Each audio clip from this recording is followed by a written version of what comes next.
Breaking news: IPOB blames federal government for Mbano massacre, demands immediate justice. Good morning, good afternoon, wonderful people, lots of freedom all over the world. Wherever you're joining us from today, you're highly welcome to this wonderful YouTube platform that gives you more updated news and information on everything trending and happening in Biafran territory. If you've not yet subscribed to this channel, please subscribe and make sure you turn on your notifications so that you will be notified whenever we drop our spanking news. The news in detail. The indigenous people of Biafra has accused the federal government of orchestrating the recent massacre of civilians in Mbano, Imo State, alleging it was a deliberate move to discredit the group and suppress the Biafran agitation. In a statement, IPOB condemns the unaliving and demanded immediate justice for the victims. The statement, signed by Emma Powerful, IPOB spokesperson and Director of Media and Publicity, accused Nigerian security agencies of hastily blaming IPOB and its Eastern Security Network (ESN) without any credible evidence or investigation. Emma Powerful described the accusations as part of a long-standing pattern of state-backed violence aimed at silencing the Biafran movement. This is a tired, manufactured narrative that now serves as a cover for state-sanctioned mass murder and political manipulation, Powerful stated. He further claimed that the unaliving were carried out by faceless fifth columnists within the Nigerian security services, whose aim, he said, is to criminalize our indigenous people of Biafra and delegitimize the struggle for Biafran's freedom. The statement also linked the violence to recent development in the legal battle for the release of the indigenous people of Biafra, Mazi Nnamdi Kanu. Powerful suggested that each advancement in Kanu's case is followed by an upsurge in violence, allegedly orchestrated to derail progress and justify his continued detention.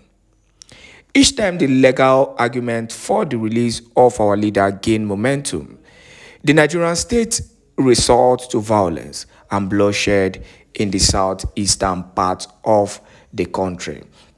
And as you all know, like I will always say, these moves are highly orchestrated, to make sure that Mazi Nnamdi Kanu continues to stay in DSS detention. I've said this times without number on numerous occasions that the state-sponsored violence that we continue to see in Biafraland is something that they are doing just to continue to keep these heroes, continuously in Biafra and in struggle, in detention. One, Mazi Nnamdi Kanu, and the second person, Mazi Simon Ekpa in Joko. And the reality is that I am now, I am even surprised that Emma Powerful is calling the zoo government, and exposing them back to back since the arrest of Simon Ekpa and Joko, because most of their major problem then was Simon Ekpa and Joko. They continue to call Simon Ekpa and they continue to link him with all the incessant terrorist attack that we continue to see, incessant genocide in Biafran land. They continue to link it to Simon Ekpa and Joko, forgetting that we have the real perpetrators. Instead of you to continue to call out these perpetrators, to call out these men who continue to hide under the guise, in the guise of security agencies to commit all atrocities, you decide to call one of your own, the only person who was actually, fighting legally and legitimately for the Biafran people. That was Simon Ekpa and Joko. Finally, he has been arrested, and he's still going through numerous processes in the detention of the Finnish government.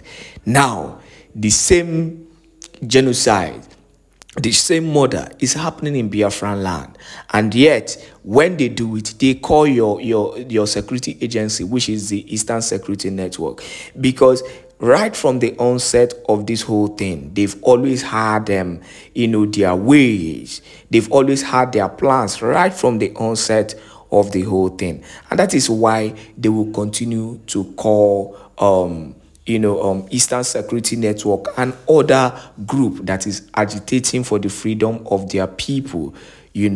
That is why they will continue to call them out instead of them facing the real issue that is happening. It's as simple as that, because their major purpose and their major aim is to continue to demonize the hallowed name of this group that continue to fight for the freedom of their people. Now, also linking this with Mazi Nnamdi Kanu, every time his case is gaining momentum, is to continue to find the possible thing to continue to keep Mazi Nnamdi Kanu.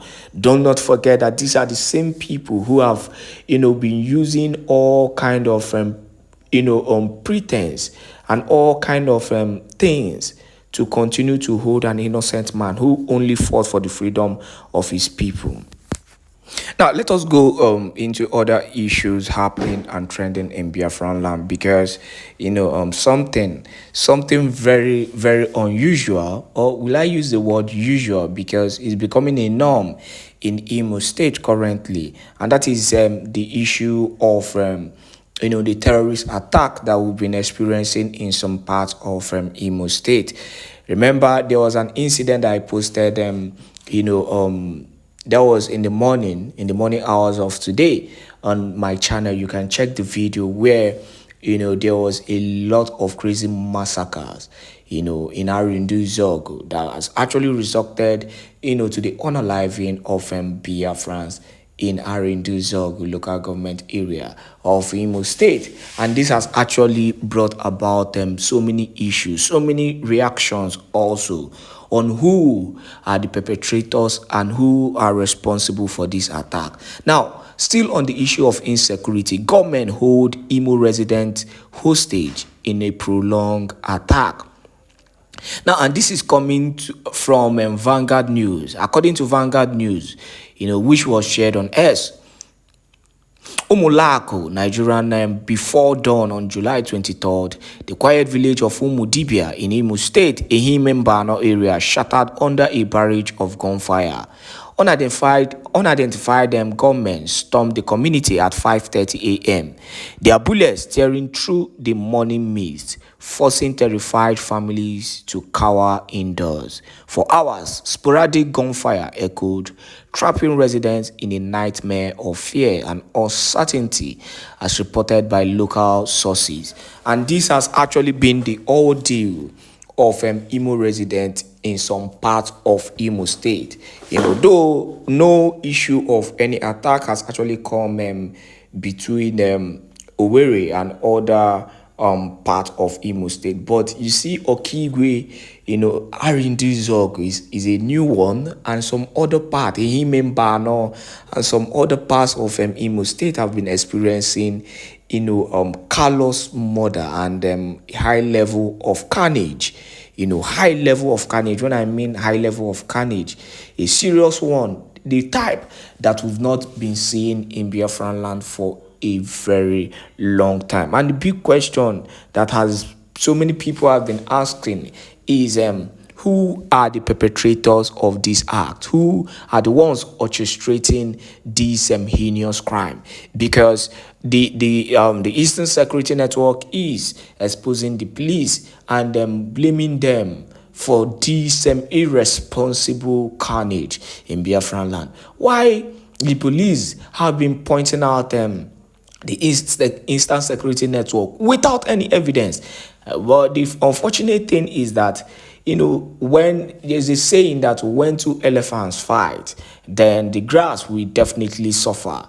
When two powerhouses fight, the grass will suffer. And that has been the ordeal of Biafrans, because innocent Biafrans are the ones who are going through this terrible act, in Biafran land. But the big question is, when Will this stop? It can only stop when Biafrans begin to come together and begin to understand that there are people who have been fighting tooth and nail on daily basis in the forest, securing their land.